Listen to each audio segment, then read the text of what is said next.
Good morning guys! So nandito na nga tayo ngayon sa Belfast International Airport. So welcome to the Northern Ireland. And sasakay na tayo ng bus papunta ng Antrim train and bus station. At dun tayo bibili ng Freedom to the Northern Ireland. Ito ay Island Travel Pass. It's unlimited travel to the entire Northern Ireland for only £18. So 1/8 guys each. 1/8 pounds each. So, napakamura nyo talaga at may enjoy nyo yung travel nyo kasi kahit saan pwede kayong pumunta. So, kaya nag-decide kami na bago mag-check-in sa Bushmill ay pupunta muna kami ng Londonderry. So, ayan guys, andito na tayo sa train and enjoy the view.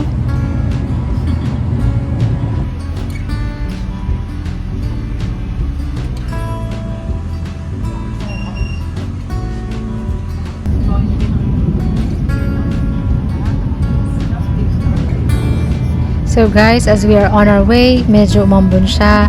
But later on, actually medyo umulan siya. Nang konti lang naman. But later in the day, umukay na siya. Ayan, may clear sky na ulit. So ganyan lang naman yung weather dito sa UK. Paiba-iba talaga. Almost every hour. Minsan may ganong season. Pero for today, ayan, ganda ng ating sky. At yun na nga guys, yung Peace Bridge. Tinawag daw itong Peace Bridge dahil simbolo nga ito ng kapayapaan. Hindi, joke lang guys. So, meron siyang part na kung titignan nyo ay it's making peace. So, kaya siya tinawag na Peace Bridge. At dinugtong niya yung ilog. Ilog lang siya guys. Yan. Sa magkabilaan.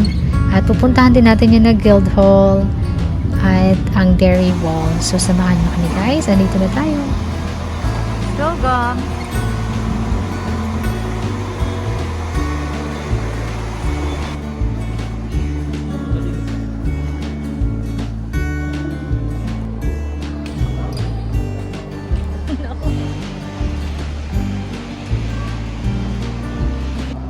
So guys, we're going to Peace Bridge.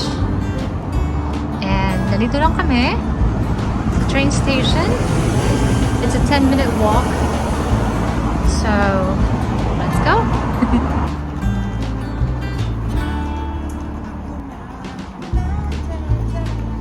La tara tara, la tara tara tara, la tara.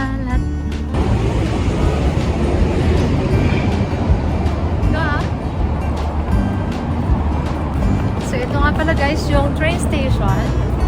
Exit lang kami at umikot lang kami. And nandito na.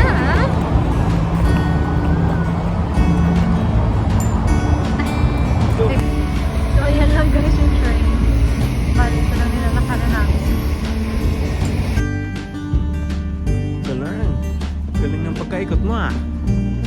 Baka ka ng trumpo ah. Bro.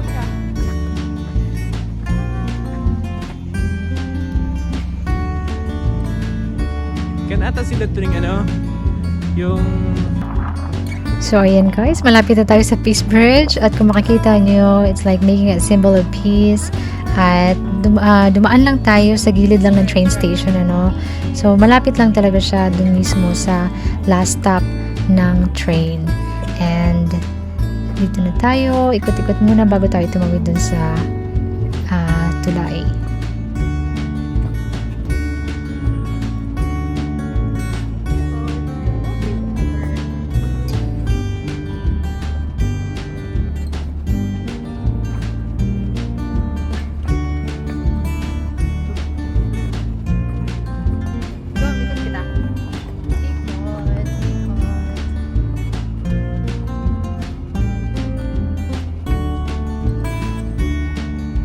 Parang na, talon.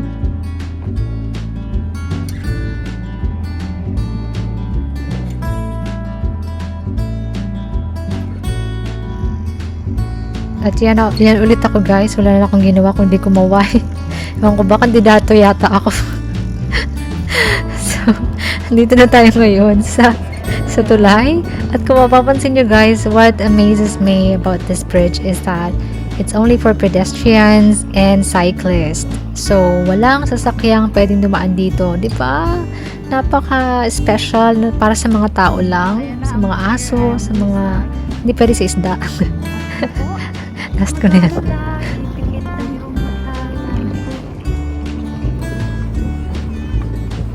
Tuloy pa rin sa ulan. Basta walang bagyo. So, ayan guys, tumila na ang ulan at tuloy pa rin tayo sa pagbablog.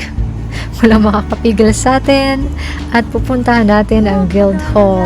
So, pagtawid niyo mismo ng tulay ay sasalubong sa inyo yung Guildhall at pupuntahan natin yan kasi isa siyang event hall at ang ganda ng disenyo niyan guys. So, tour ko kayo dito sa loob. So, free lang. Ang pinakamaganda pa dito ay free admission siya. So, of course, pwede tayo mag-ikot-ikot dyan. And kung makikita nyo, pinapresent nila yung history ng Northern Ireland at kayo nang bahala mag-search, ano. So, ayan yung mga samples nila.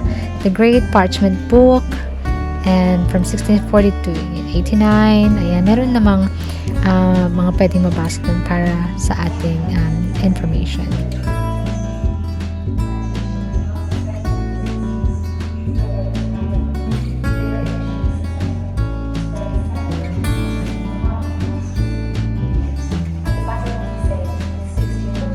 Ayan, so may mga mapa at meron mga painting, mga buhay nila dati.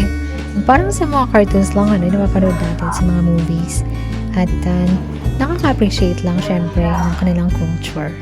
So, lumabas na tayo. Andito na tayo ngayon sa second floor. Ang kagandahan dito sa event hall na ito ay isa siya sa mga tourist attractions nila at meron siyang elevator.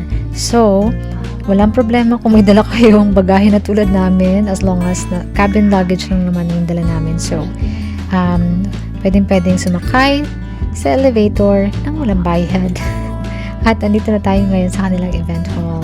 Na-appreciate talaga namin kasi para siya yung sinushootingan ng mga movies at ganda ng back at ang front view niya. At tingnan nyo naman yung mga bintana, napaka-delicate ng mga designs. At ikot-ikot lang tayo.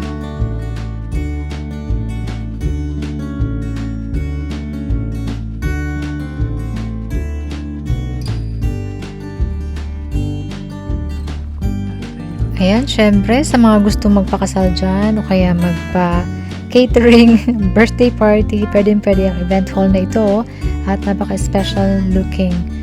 Syempre, para ka lang nasa theater or opera. Ayan guys, so kung makikita nyo, nag-iiba-iba yung kulay niya at yung tech team ay nandun sa taas. So sila nagko-control ng mga ilaw dyan. So napakaganda talaga. At syempre, hindi natin hahayaan na wala tayong picture dyan. Lakad-lakad kami dyan ng asawa ko. And, ganda. Grabe.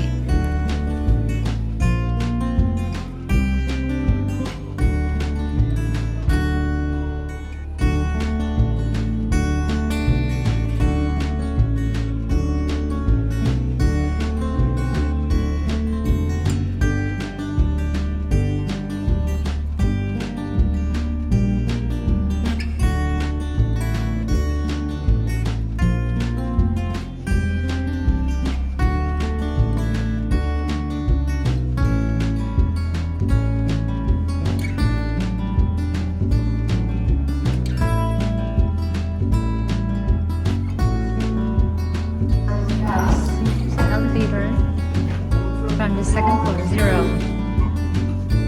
So guys, tayo ngayon ay pababa na at syempre gamitin natin ang elevator. At dito pala guys sa UK, meron silang 0 level. So kung sa atin, first floor natin ay yung talagang first, yung second floor ay taas, dito naman 0, ang first floor ay yung taas.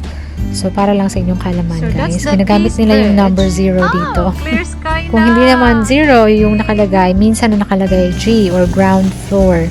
So, it's either 0 or G para sa ground floor. At yung taas nila ay ang first floor. O, diba? Umakita kayo ng hagdan, nasa first floor pa lang kayo. So, ito nga pala yung labas ng Guildhall. At napakaganda rin yung design niya sa labas. So talagang pinuntahan natin yan. At guys, welcome to the Dairy Walls. So nandito na tayo ngayon sa napakasikat nilang Dairy Walls. Napakasikat na Dairy Walls.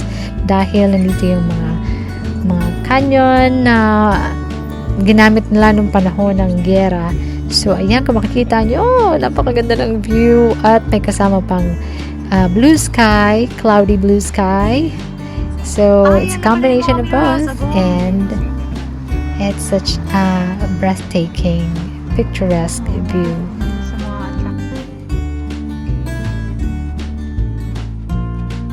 So guys, isa lang yan sa mga kanyo nila. Isa yan sa maliit. Meron din malalaki dun sa bandang unahan. At kung makikita nyo, ang ganda talaga ng view dito. Napakalinis at organized ang city na ito. At dumaan din tayo sa St. Augustine's Church. Free lang din siya. At kung gusto nyo mag-donate, pwede kayong mag-donate. Itatap nyo lang yung card nyo. At kung ayaw nyo naman, ay okay lang din naman sa kanila. So, I suggest na daanan nyo lang din yung ito na church na to, St. Augustine's Church. Kasi nasa along the Dairy Wall lang siya. And maganda din kasi kakaiba siyang church. Maganda yung kulay. So, kayo lang din bahala mag-search ng church na yan kung gusto nyo more information about it. But, enjoy the view. Bang, bang! Bazinga! Yeah.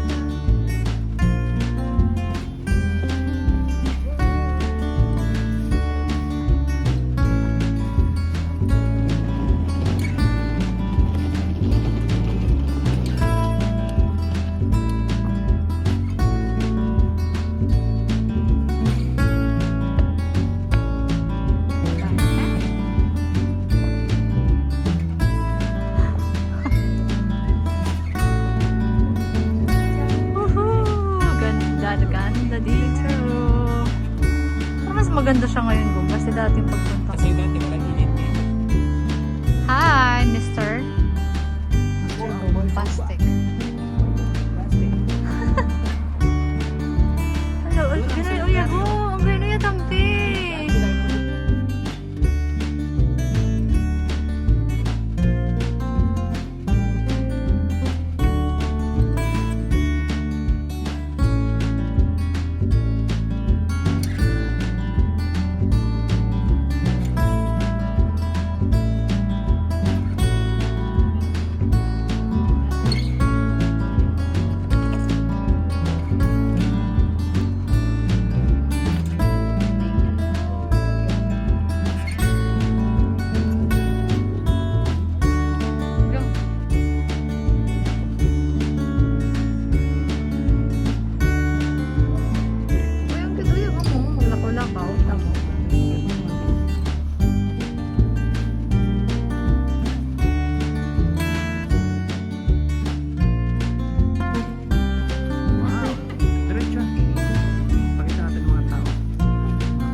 London Dairy Wall.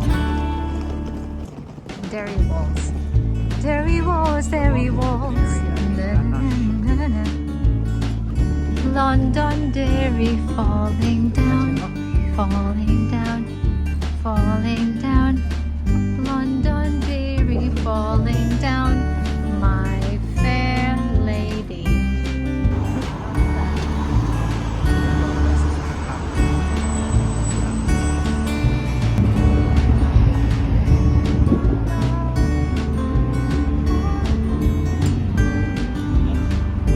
So, ayan guys, kung makikita nyo, yun yung mga lugar na pinuntahan natin. At tayo ngayon ay pabalik na sa train station para naman makapag-check-in na tayo at makapagpahinga na kasi yung mga dala-dala namin gamit. So, may tig-isa kaming backpack at isang cabin luggage. At, ayan, balik na ulit tayo dito sa tulay. So, guys, please stay tuned to my channel kasi i-upload ko yung pupunta namin sa Bushmill. Pupuntahan natin yung Giant's Causeway, Karikarid, at yung iba pang lugar doon sa Bushmill at sigurado magugustuhan nyo. Thank you so much guys for watching and enjoy the view. Pasaway ito.